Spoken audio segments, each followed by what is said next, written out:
So for me to be completely out of pain, that was the first thing I noticed. Wow. And what a really amazing thing to happen, because it makes you realize that you are not your body. That you are something much more greater than your body. Right. Wow. And Drake, my guide, he was trying to show me that. He showed me that I could go with him and we could go to what he called our home. You know, he kept calling it our home. I call it heaven. It's the same Yeah. place though. It's our home in between homes. And it's where we come from. It's also where we go when we die. Hi, everybody. It's your girl E, and this is Vision Rebirth.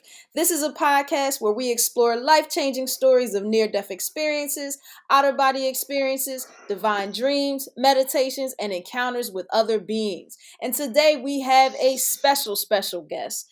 Of course, he's a near death experiencer, he's a master healer practitioner, and you can read his story in the book The Light After Death. We have Vinney Tolman. How you doing, Vinney? Doing great, Erica. It's like I almost am looking around for applause the way you announced that there. Yeah, I know. I have to get the sounds and stuff. Soon come. Soon you, you come. you get it in the spirit. I love it. Love it so much. Yeah. Soon come.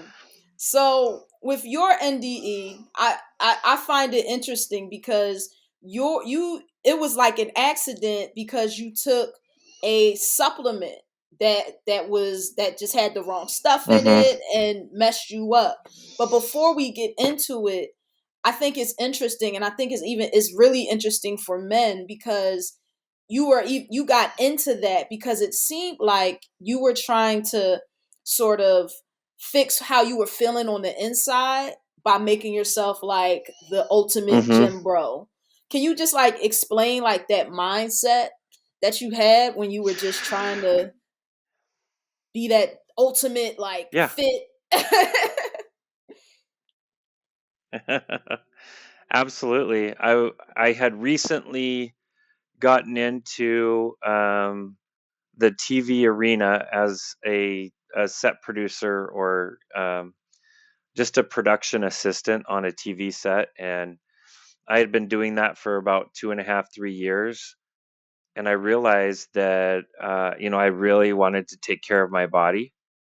And I saw a couple of the workers on set that really prized their physical physique.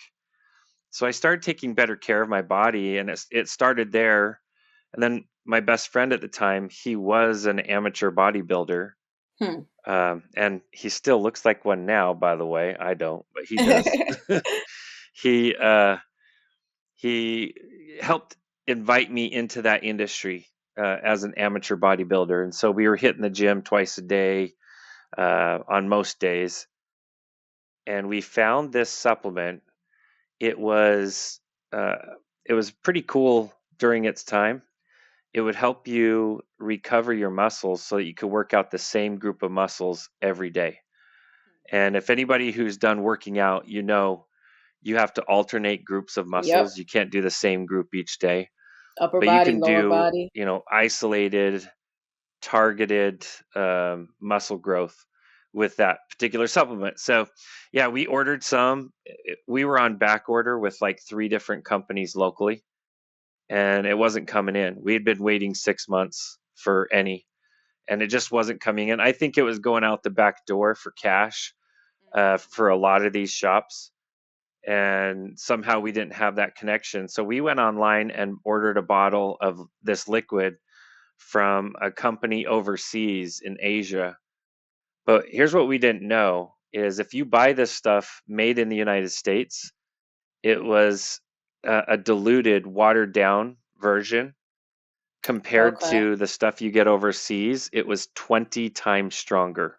Wow. So it was a concentrate. So what, the supplement, it came in this bottle, and you'd pour out one little bottle cap and you drink this, little bottle cap of liquid.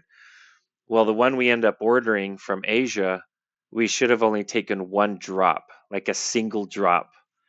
And we didn't. We took an entire bottle cap, and probably Oh, a pretty liberal bottle cap to boot. So we ended up taking about 20 to 25 times what the normal dose would be, and we okay. both felt just instantly sick right away. Mm.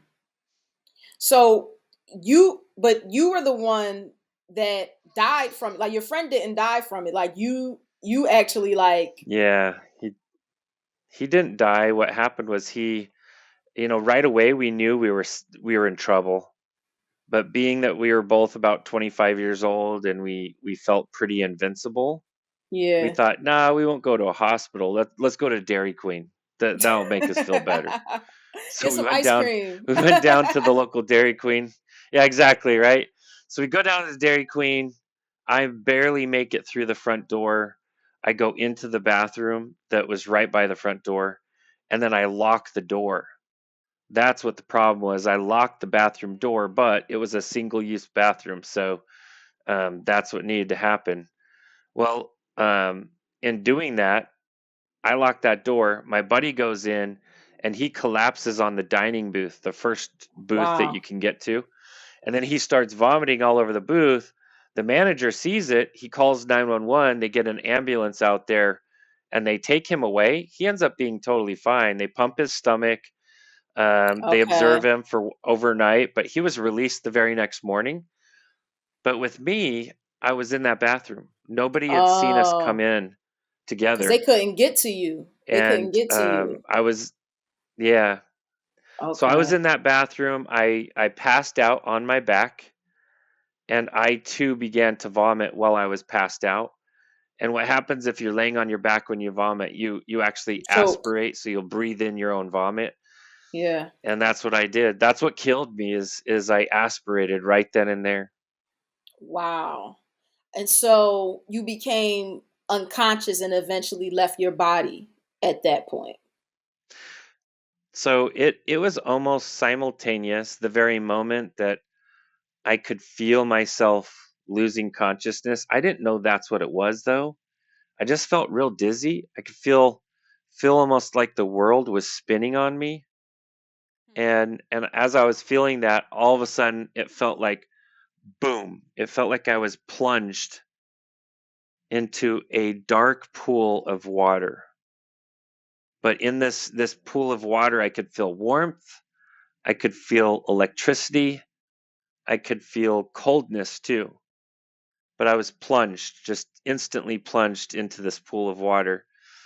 Now, while in that pool of water, I could look down and see that I wasn't sitting there floating. It felt like I was sitting in a comfortable chair, but I could look down and see a scene. I could see a scene unfolding in front of me, and it looked like a movie. It didn't feel real. It felt like I was even watching it on a movie screen, but I was looking down watching this, and I see this dead body. I see my buddy. I recognize him.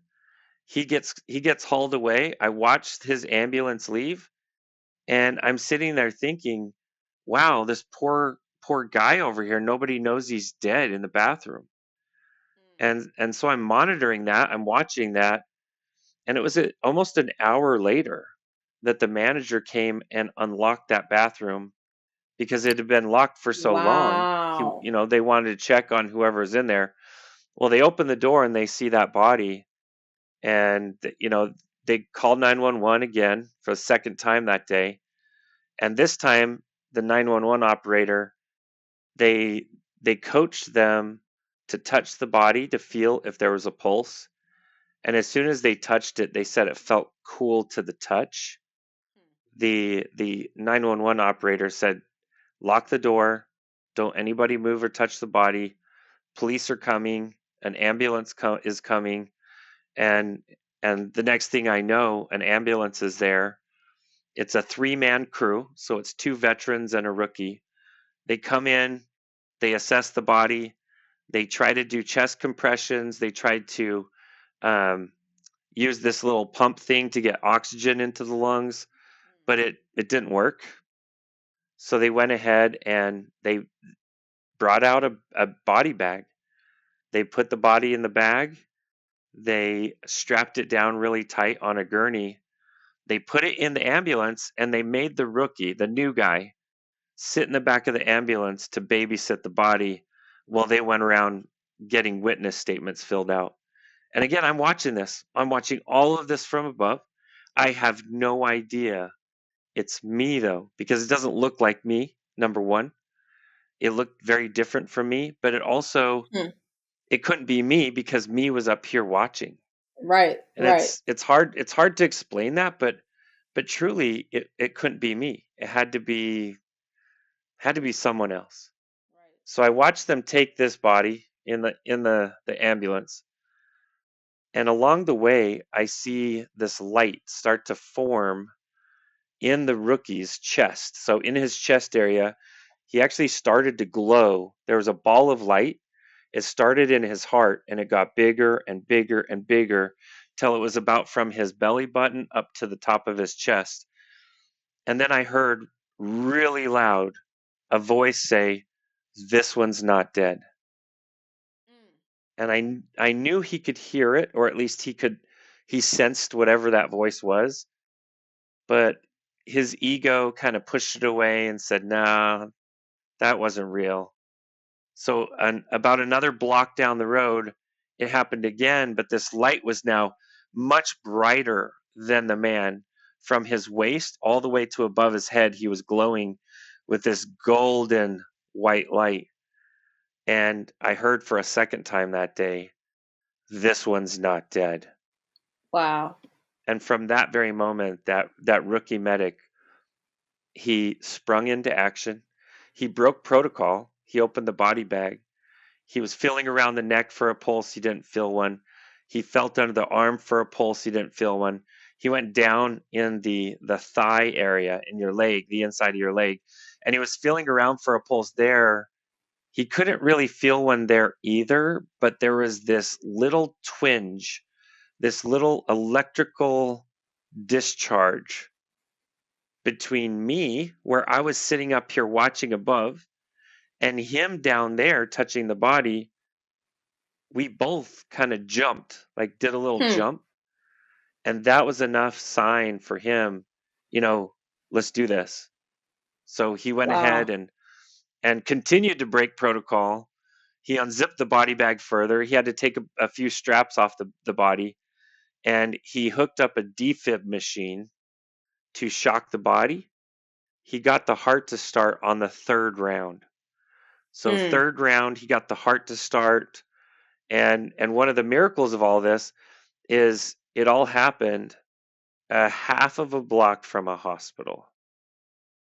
So they weren't going to that hospital, but the same hospital that my buddy had just been brought to, they started that heart, my heart, about a half block away from it. So they were able to just turn, boom, right into the hospital, and there was a medical team there to transfer the body. And still, here's me, special me. I didn't think it was me. I thought, no, it's not You me. still didn't connect it. But as they're, Yeah. yeah, I didn't feel connected at all.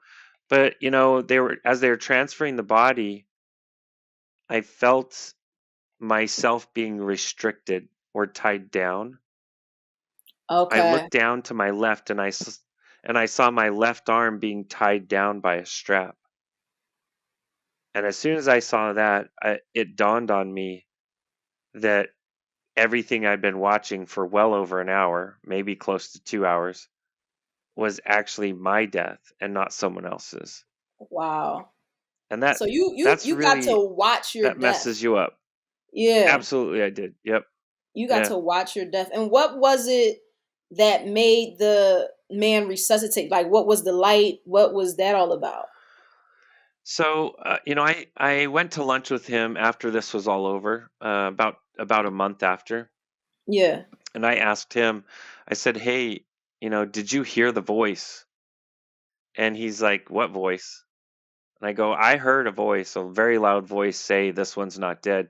And he goes, I don't know about that, but I do know that I felt something in me tell me this one wasn't dead. So, Interesting. I was hearing it as an audible voice. He was feeling it as like a feeling inside of him. Yeah.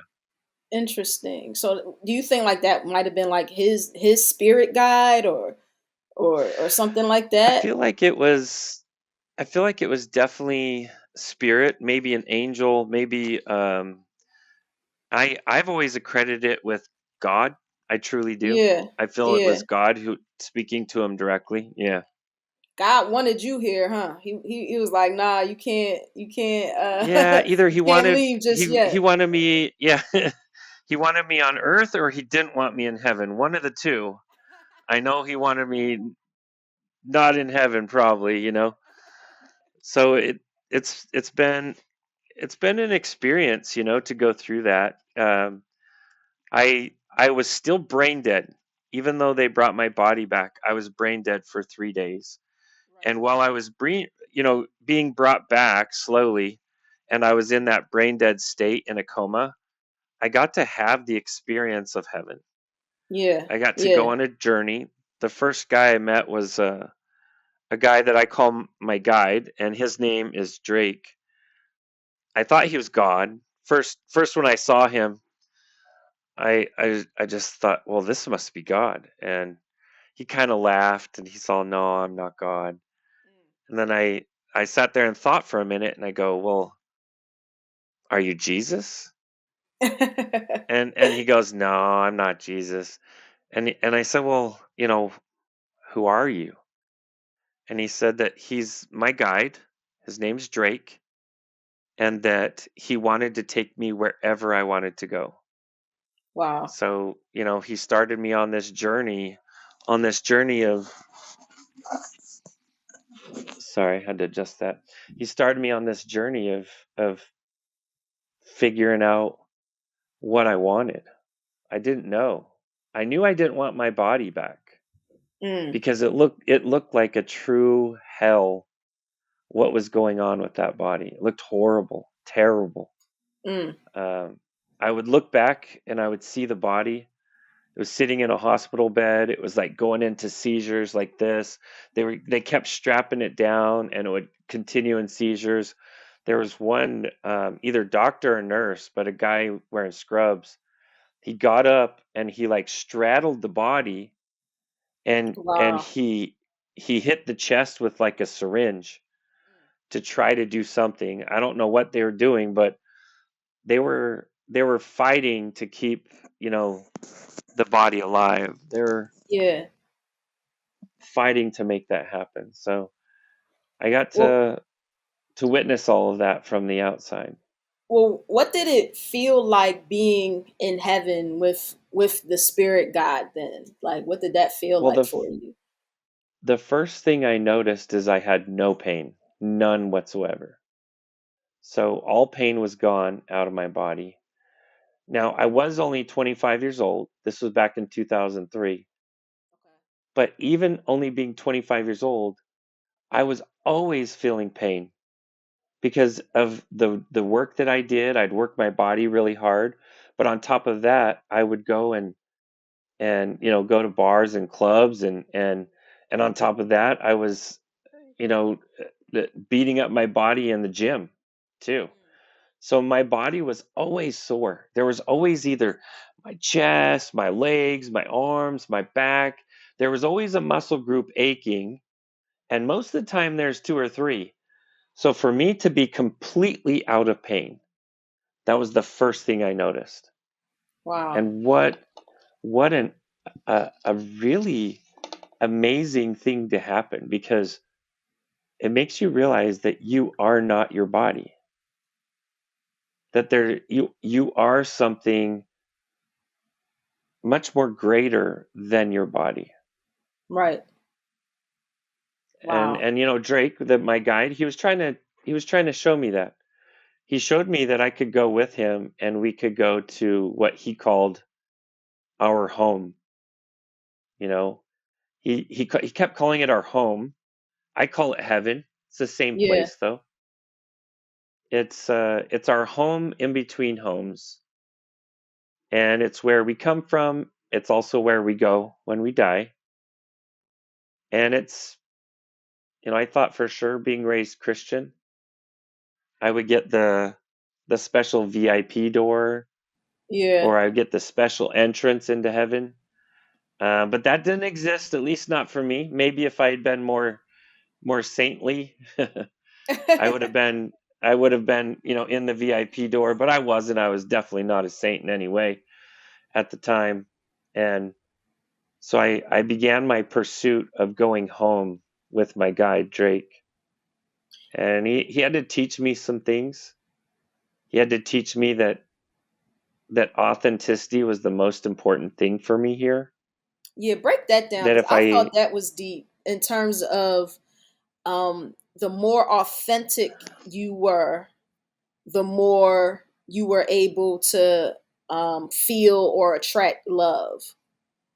Yeah, Like that. so it's kind of like fix the holes in your own bucket before you try to give water to anyone else. Mm, And authenticity is how we realize whether we have holes in our bucket or not. okay. And if you, I have people ask me this all the time. You know, how do I tell if how do I tell if I'm being authentic? And I tell them this is how you do it. You look at how you're acting and you ask yourself, would I act the same if my wife was here, if my husband was here, if my kids were here, if my mother was here, would I act the same? If my best friends, my coworkers, if neighbors were here, would I act the same? And if the answer is yes, you're being authentic. Now the hard one is, if God was here, would I Mm, be acting like this? And mm, little did I know, later I was going to find out God is everywhere, right. everywhere, In and in everything. everything. So I began this journey of authenticity. I started working my way with Drake, and he showed me that, after I learned to be authentic, I had to know why I was even on earth.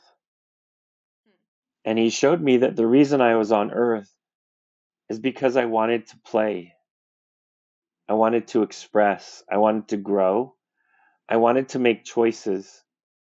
And what happens is, when we are in heaven, in our home, we're so surrounded by love that anything that our Creator wants, we want it the same. Mm. That's And how that for us connected to we are. have, yeah, to have a separate choice from our own Creator, we had to leave home. It's kind of like, a kid who lives with their mom and dad. Mom and dad chooses what the kid does with their free time. Mom and dad choose what the kid eats for dinner. And that kid thinks, oh, I have independence. But the kid doesn't. The parents are choosing everything for that child. Not until that child moves out and goes and makes his or her own decisions will they not be, actually experiencing any growth, or very little. And that's what it was for us. We came to earth to express, to learn to create, to build relationships.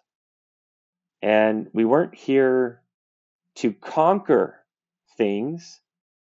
We came here to build things, to engineer things, to create things. So, a little different than what the world has taught us over the years. Very But that was different. the first two things he taught me. And there's eight more principles that he taught me along the way. I didn't even know there was 10 principles until I wrote the whole story down.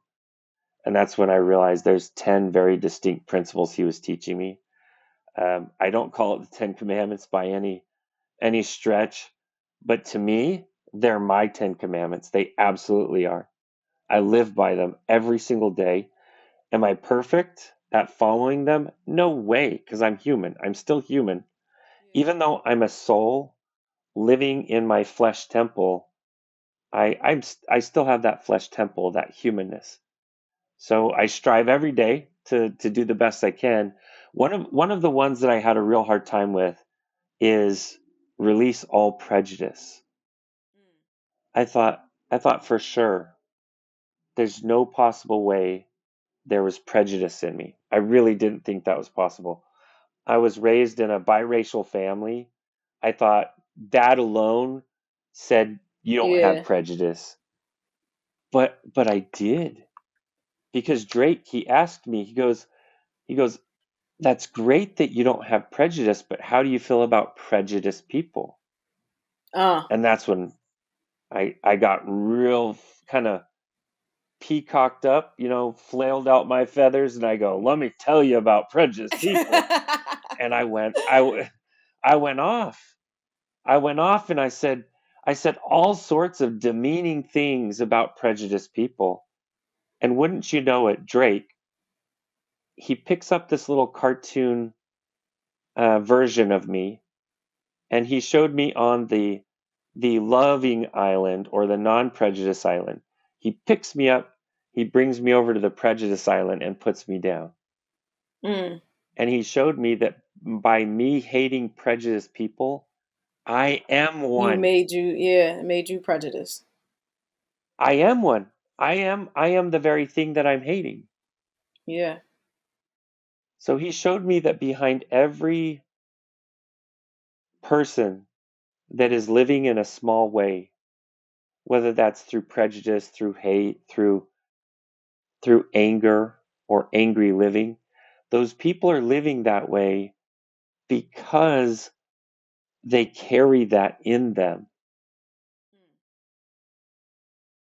And that for us to leave those things, we have to be able to not trigger on those things. Okay. And that behind every